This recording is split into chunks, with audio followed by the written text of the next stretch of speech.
we're going to feature an indicator na talagang gamit na gamit ko and favorite na favorite ko when it comes to finding dips. So this is what we call Relative Strength Index or RSI. Ano ba yung tinitingnan natin dito? Syempre, kung titignan natin from October 7, 2025, which is this one, itong area na to, you'll notice na nagkaroon tayo ng swing high and then eventually bumagsak na yung price. And then from here, the price is trading on the resistance level. Since bearish ang market sa part na to, pwede nyo rin gamitin to guys no, kung nagba-backtest kayo, and I highly recommend na mag-backtest kayo because you can have a visual representation. Ano ba yung pwede nyo expect pag nagtitrade yung market ng ganyan? Kasi we human beings, sobrang ikli ng memory natin. Ang nakikita lang natin is ganitong price. So para madagdagan yung library ng utak natin kung ano ba yung behavior ng price pag ganito yung nangyari yung A, ano yung mangyayari sa B. So you can reference that. So from here, meron tayong trend line and the price is moving as a bearish. And then dito, nag-flush yung market. Sobrang lakas ng flush ng market dyan. And then, the reason why kung bakit nagagamit ng Relative Strength Index is for us to see the bullish divergence. So sa bullish divergence, one of the key na hinahanap natin dito is ibabangga natin yung price plus indicator. Because kung gagamit ka lang ng indicator alone without referencing that to price, hindi magiging concrete yung analysis natin with that data because we're just looking at the indicator. So kailangan makita natin yung context. Ano ba yung sinasabi ng price based doon sa indicator or vice versa? Or ano sinasabi ng indicator doon sa price or price to indicator? Now, na-check na natin yung RSI. Okay na tayo sa definition ng Relative Strength Index. Ano yung nahanap natin? We're looking for bullish divergence. And ano yung binabangga natin dito? Binabangga natin yung price tsaka indicator. And with that, kung hihimayin pa natin to lalo with the price, titignan natin dito yung structure. Sa bullish divergence kasi, ang hinahanap natin dyan, price must be creating series of lower lows. So, ibig sabihin, yung series of lower lows daw ay price must be creating a structure like this. Meron tayong price na ganyan. Lower low and ganyan siya dapat. For the indicator naman, ang structure naman niya is a series of higher low. So, ngayon, hindi pa ako nag-check ulit ng divergence. So, it is going to be a first information sa akin ulit ngayon for today kasi marami din akong ginagawa. With that, tignan natin guys kung ano yung maging itsura nito on smaller time frame. So, punta tayo sa 4-hour time frame. Ano ba yung supporting data that the price tells us na possible na siya magkaroon ng upside? So, may mga data tayo dito. So, first, ito yung una natin makikita dito. So, on ko lang muna yung RSI natin. So, kung makikita natin, meron tayong price dito. Meron din tayong lows dito. So, ito, very significant sa akin to. Meron tayong lows dito. And then, ito. So, itong low na to represents a higher low. Nag-higher low na rin siya dito. Ayan, nag-higher low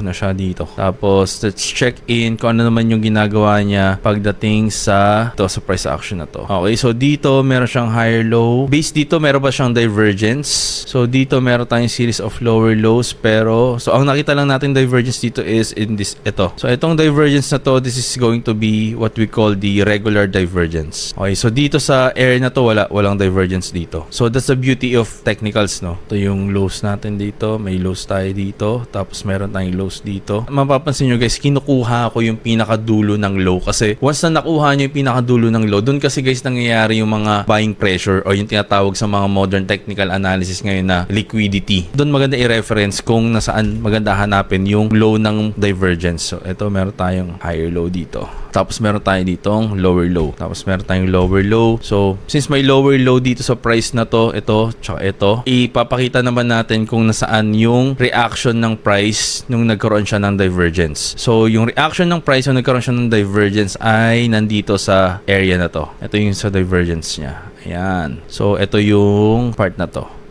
Ayan. Ito yung sa side na to. And then ito, meron pa tayong RSI divergence dito. So wala tayong RSI divergence dito. So nung nagkaroon tayo ng divergence dito, ano yung naging result? Ang naging result niya ay ito. So nagkaroon siya ng swing high pero hindi siya ganun kalakas. Kung hanapan natin to na divergence, wala siyang divergence. So kung wala siyang divergence, ito ang tinatawag na nating na convergence. Ibig sabihin, both price and the RSI nag-a-agree sila na magiging mas malakas yung buyers versus dun sa sellers.